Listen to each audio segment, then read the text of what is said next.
Hello, Anke. Do you hear me well? Hello. Hello, Vanessa. Spot on. Nice to have you here.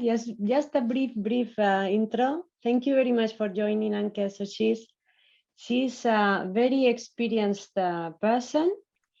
Great career. You explain herself in corporate startup and a lot of other facets in the life. And she's gonna explain us about DeFi, decentralized finance, and crypto, and try to demystify that as well as explain the huge potential. So welcome, Anke, and feel free to introduce yourself and walk us through your learnings. Looking forward to it. Thank you, Vanessa. First of all, thank you very much for having me. I'm glad I can share, at least, my view on the impact and opportunities of decentralized finance. Can I share my screen? Yes, I should, right? Sure.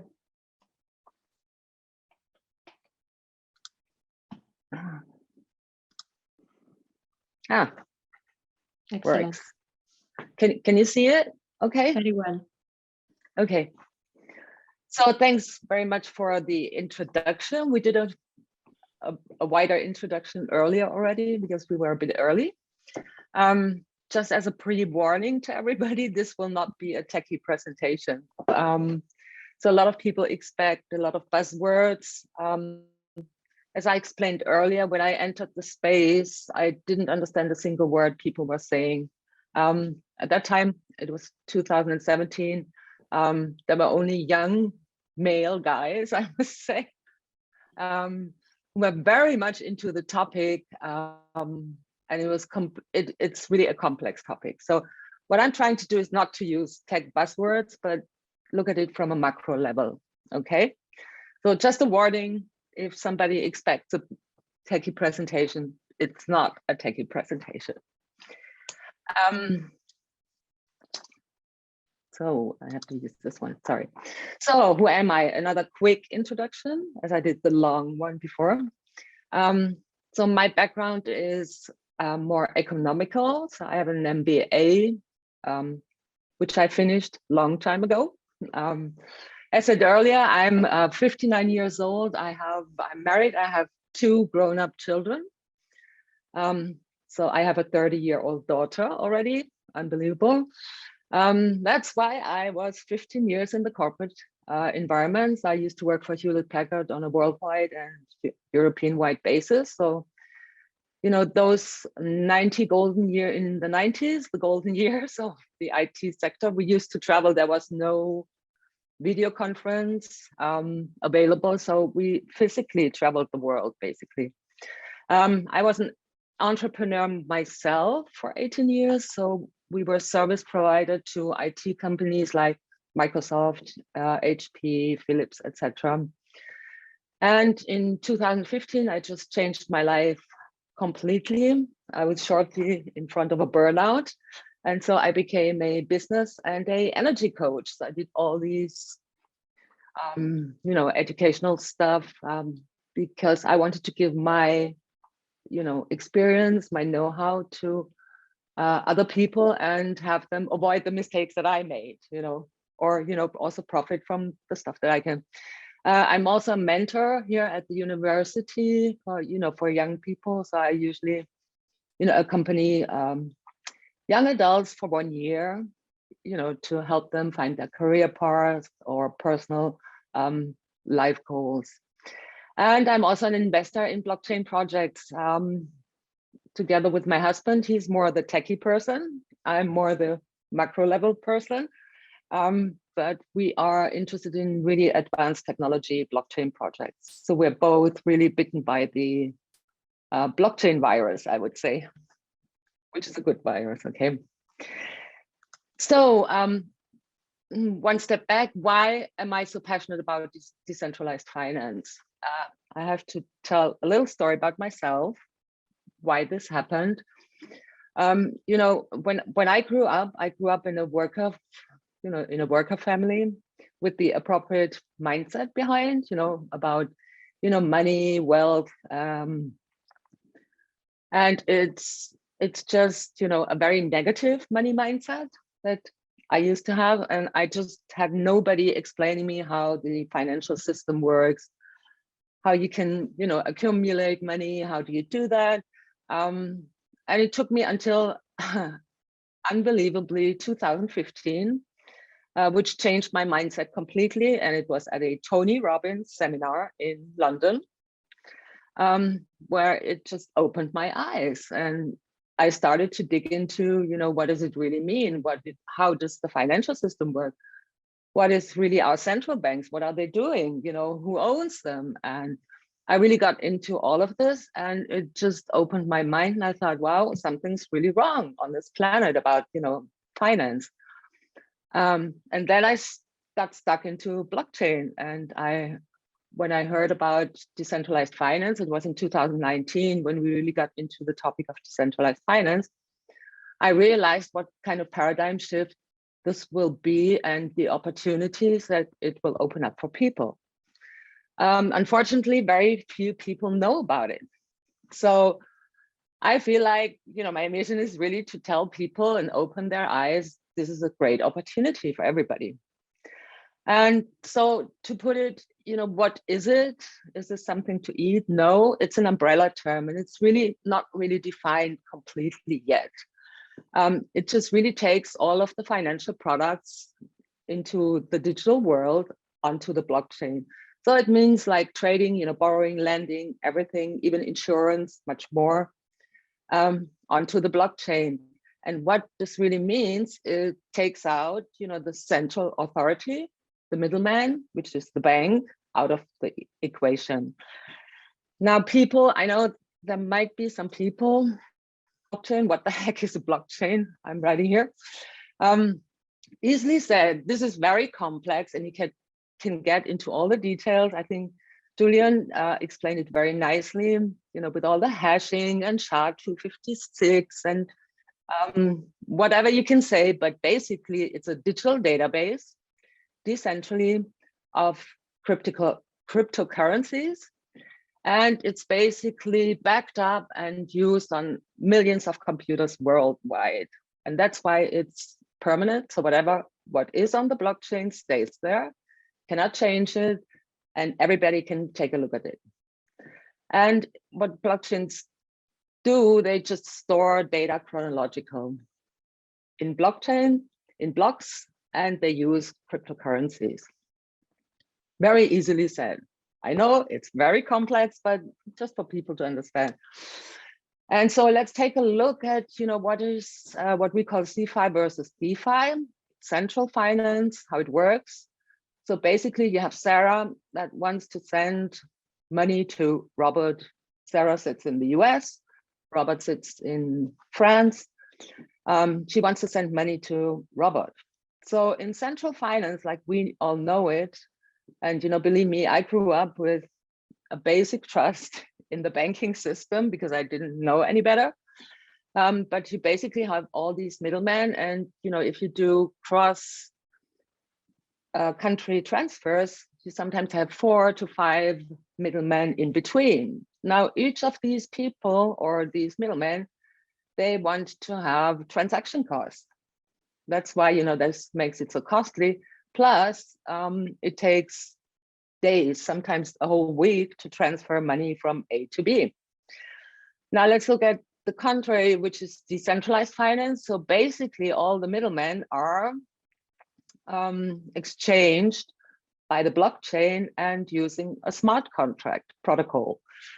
A smart contract protocol, it's just a piece of software that has if-then included. So it just says, if Sarah says, yeah, fine, this money goes to Robert, and she approves it and Robert approves it, the contract automatically is executed. So you don't need anybody in between. The contract does it automatically, this piece of software. So that's just the key difference. That's why you can also read a lot about, banks and central banks being really sort of scared by, this paradigm shift happening. Even big institutions now start using blockchain because they realize it's just lower cost. It's not also an altruist approach or philanthropic, but it's also in terms of cost and speed. Now think about, but we come to that later, it's too early. And I just want to mention, those components of decentralized finance. It's important to understand, if we talk about impact and especially social impact, I think it's key to understand that, the key components that are inside, what makes it so different from the centralized system. So you have decentralization. Let's start on the right-hand side here. Decentralization, which means, a copy of the blockchain exists on each computer, which is called a node that participates in the system. So for example, in the Bitcoin or Ethereum areas, each of, the participating computers has a complete copy of the blockchain. That's why it's decentralized. There's no central authority that can push a button and say yes or no. It's all about a community.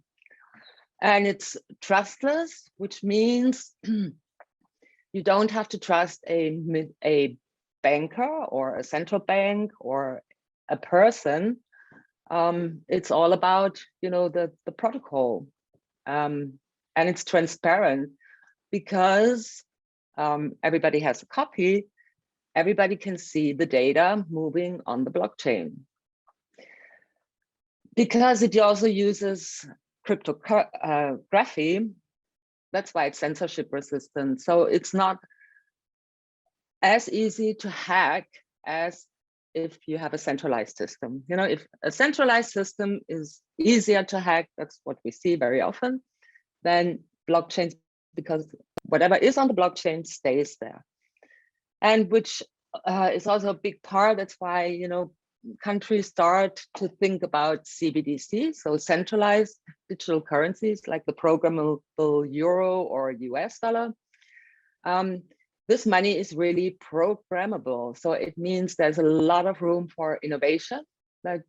And we can see this later on. There's so much going on and so much ideas because everybody can participate. That's the last and most important point. It's permissionless, at least when we talk about public blockchains. So all, Bitcoin, Ethereum, all the ecosystems are public blockchains. So everybody can participate. Everybody with a smartphone and an internet connection can participate. You have also permission blockchain. These are private blockchains. Some companies still used in some companies like Hyperledger. So you have, permissioned blockchains. That's a big difference. But here, when we talk about decentralized finance, these are the key components that make it so different from, central system. So what does that all really mean? Decentralized is about, finance is about to become an open and, another important point, a borderless financial system, because it's not a blockchain limited to a country, Germany or US or Kenya, wherever. It's borderless. So basically I can send within minutes, I can send, cryptocurrencies here from Germany to the US to Kenya if that person is participating. And it's all connected through the internet. I mean, everything is going digital, music, books, Wikipedia, whatever. Wikipedia is a good example. So that's why all the finance is going on the internet and becoming digital. So, and instead of relying on banks or financial institutions, it's peer-to-peer. That means I communicate directly, as we've seen before, with the person. I'm not relying on a bank in between. And it's run actually by financial service dApps, so decentralized apps that are decentralized. They are governed by themselves or by the users via voting. And just imagine, now let's all just imagine, Facebook would be governed by all their users. So if Facebook wants to get rid of the like button, for example, it would have to ask all the users, or all the users would be voting yes or no. And only then would, would this decision could be made. Even, take this one step further. I like this idea. Even the whole treasury of Facebook would be governed by users. What is it used for? What are we going to do with the money? So it's all about voting. It's all about community. And it's not governed by one authority or entity. That's the amazing part. So, but not only does it have, great technical background, DeFi has taken the financial sector by storm. And this really happened last year, 2020, when really MakerDAO, so these are two main players in the DeFi space, MakerDAO and Compound, really started to bring together, lenders and borrowers. And that's why you have, for example, Total DeFi locked. I just took DeFi Pulse. Anybody interested in looking at these products can go to DeFi Pulse, and you can look at the total value locked currently. So that was last week, actually. Now, if you look at $86 billion, that's a fraction of the NASDAQ and New York City Stock Exchange market cap. I mean, that's really a fraction. But if you look at, the exponential growth, and this is just the start. So we see there's a lot of stuff happening right there. So just to give you an idea where we stand. And it all started with Ethereum. Whereas, Bitcoin is, at least most people know, Bitcoin is not programmable money, or at least, very, very little. So what Vitalik, the founder of Ethereum, really gave us was programmable cryptocurrency with Ethereum. And you can see this is the whole ecosystem just of Ethereum. Yeah? And you have here, stable coins. These are basically coins that are pegged to an asset, most of them to the US dollar, but could be also very different. Infrastructure tools, everything popped up basically mostly in the last 2 years here. Decentralized exchanges. These are exchanges where you really exchange cryptocurrencies. And this is just an example of Ethereum. Now you can imagine we also have other ecosystems, like there's a Solana blockchain, there is Polkadot, there is Binance, there is Cosmos, and each of them have, huge players, a huge arena of players in there. So there's so much going on, and it's basically changing monthly, that you have new projects popping up. This is just to give you an idea. So after all, why do we need decentralized finance? I think one key message is we still have today around 1.7 billion people, some even say 2 billion around the globe, who do not have access to basic and essential financial services. So what does that really mean? Those people, and the World Economic Forum also calls them the unbanked, they basically do not have a bank account. They do not have a financial identity. So nor are they able to participate in the economical system worldwide. So just imagine what happens if we allow people to enter the economic system and to enter the financial system.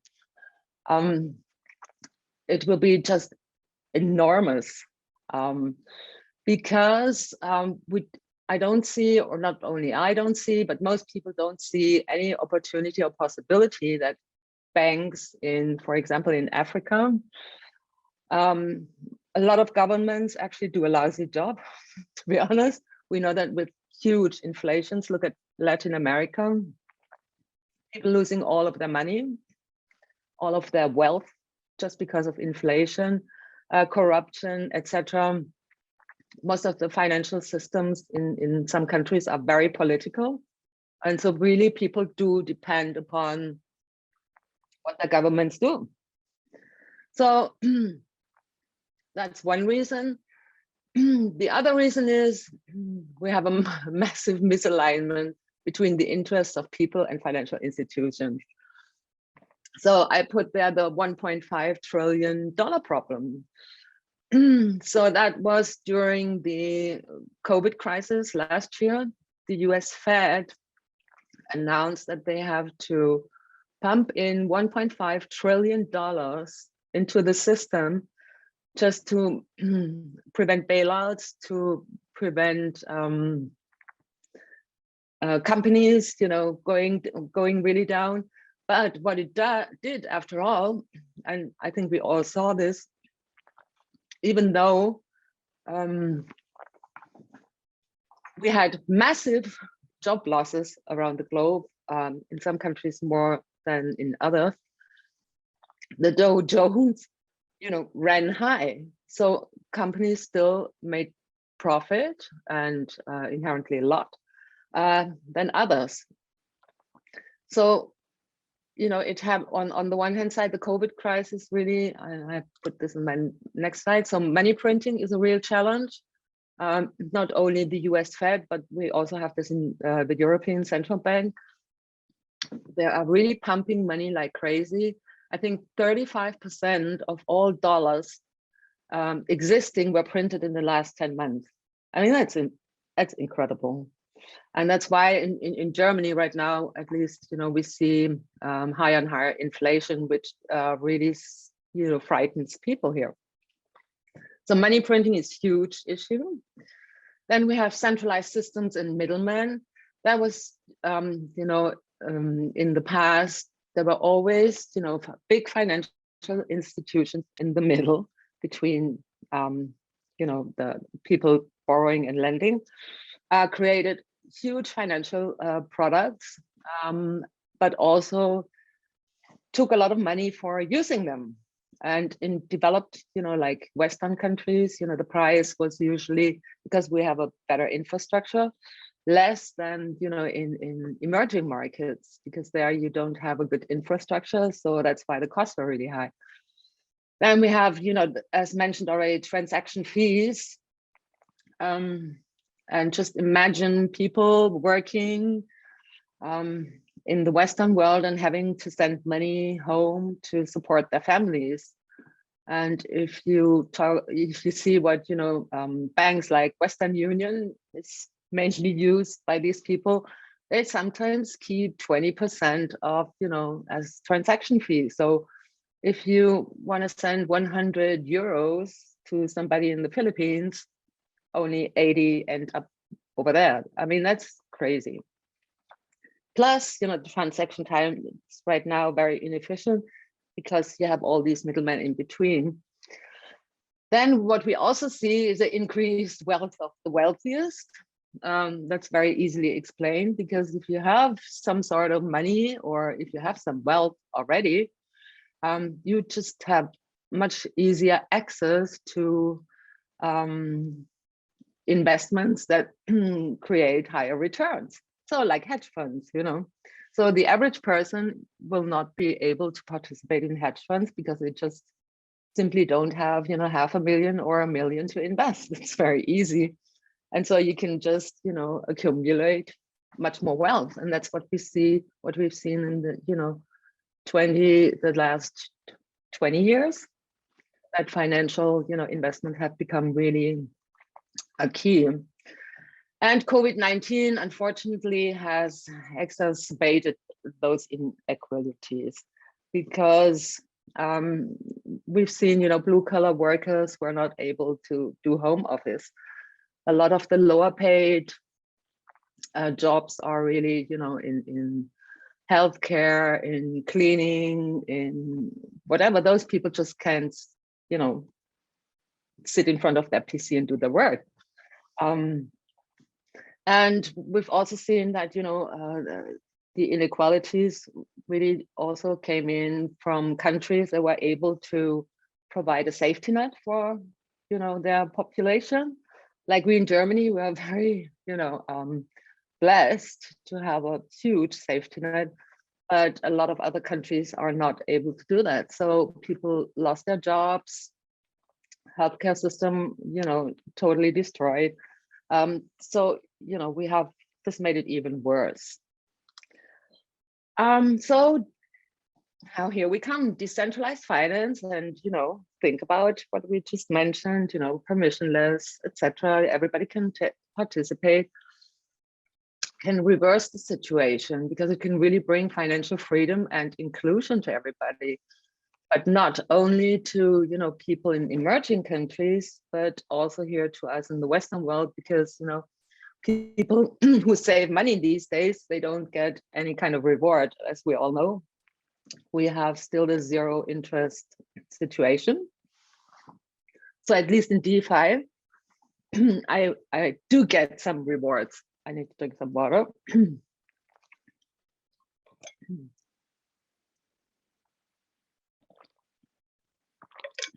Sorry, I'm back. Am I talking too fast? It's so much information. Is it okay? So freedom, financial freedom and inclusion, that's really important part for me. But it's also enable the unbanked to enter the economical system. Because as we just saw, there's so many people that do not have access to this. They basically don't have a financial identity. And it also will provide new investment opportunities for anybody around the globe, because everybody can participate. And it will also empower people and organizations, because we right now live in a world where, we in a country, I cannot decide if I want to, I cannot decide on the central bank or on the bank. I need to rely and trust these organizations. But this DeFi will give a lot of financial freedom back to the people. So how does DeFi really provide social impact? Actually, most of the major DeFi projects cause social good by their very existence, just because they are there. As said, freedom, everybody can participate. Everybody with a smartphone and internet connection can participate. And we see, as I'm also part of UNIT, one of my last study groups, I had people sitting in Africa. I was so amazed. And they got into all, this whole crypto thing. And they said, now I can lend, I really can lend money. Finally, I can do that. So cryptos in general are apolitical. So in contrary, as we just saw, our central banks are very political. The banks are very political. The decisions are political. Cryptos are apolitical and give the people the freedom from governments. So they're not depending on the government anymore. People in countries with a very volatile economic system or financial crisis will profit over proportionally. I've seen reports and statements from people in Ecuador or Argentina, and they said if I wouldn't have had cryptos, all my money, all my wealth would be completely gone. So I also wanted to quickly share how people make money in DeFi. What is it really? And I think we've seen it in depth from Julian. I think he did a great job.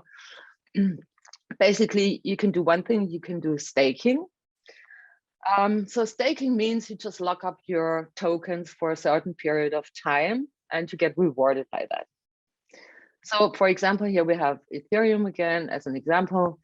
Ethereum uses as a consensus mechanism proof of stake. That means you do not only earn money by staking your tokens, but you also support the security of the network. You can become a liquidity provider. So basically you just provide liquidity in terms of tokens, and you also get rewarded for that. Now, next one is a bit of a crazy one, yield farming. That was really over the top last year. Think about it as it's similar to opportunity cost. people could borrow money on one exchange. So that was Uniswap, and then just put it somewhere else, borrowed money over there. So here you needed to pay 10%, say something, and you got 15% over here. So you made 5% profit by just moving money around. Yield farming, and there are really crazy concepts behind. I do not do yield farming, so I can't tell you more about it. And basically just lending, compound. By lending money, you just get yield in your return. So that's basically how you can how can you make money on DeFi. So I just checked up some projects in doing good with DeFi. There's a lot still in pilot phases, but in general, I mean, looking at Afghan women that fled Afghanistan after the big happening lately, they were not allowed, number one, to have bank accounts, and when they left the country, they were left with basically nothing and no financial identity. Here we go again, And so a lot of Afghan women, what I found really interesting, are popping up, finding their way into cryptocurrency, and they do a lot of education for other women. So I think this is a great opportunity, for people to get in there. One of my study group members, Sorry, Anke, I just, in view of time, we just a bit over, and I we'll need to wrap up for the next speaker as well. So please go ahead. Okay, I'm done in 2 minutes. Okay. Sure. Oops, sorry. So these were just examples. Check out Popcorn. I think that would be a good one. I think launching in 1 or 2 days, where you can earn yield and at the same time, donate. They donate a certain amount percentage to certain projects, social projects. This will be an interesting one. And so I have so why is not everybody using DeFi? That's also always a question that I receive. Most people simply don't know about it. There are still skepticism against crypto in general. I live in a country in Germany, where we have very little crypto adoption, interesting enough. And also, to be fair, you need to still be a bit tech savvy. This is nothing for my mom, who is 82 years old. She will not move around in DeFi, to be honest. So we need to work on UX, UI to be more intuitive. And we also need more mobile connection in emerging countries. So that's my last slide. DeFi is here to stay and has the potential to change the world's economy. I truly believe that. And will bring back trust, transparency, and privacy for everybody, and bring the unbanked into the economic system. Thank you for your patience and listening. And sorry if I took more time. No worries. Thank you, Anke. Thank you very much. There are some questions. A word from Carlos. So if you don't mind, Anke, to answer to that question on the chat, will be super cool. I will, no problem. Yeah. Thank you very much. Thank you for your time. Appreciate it.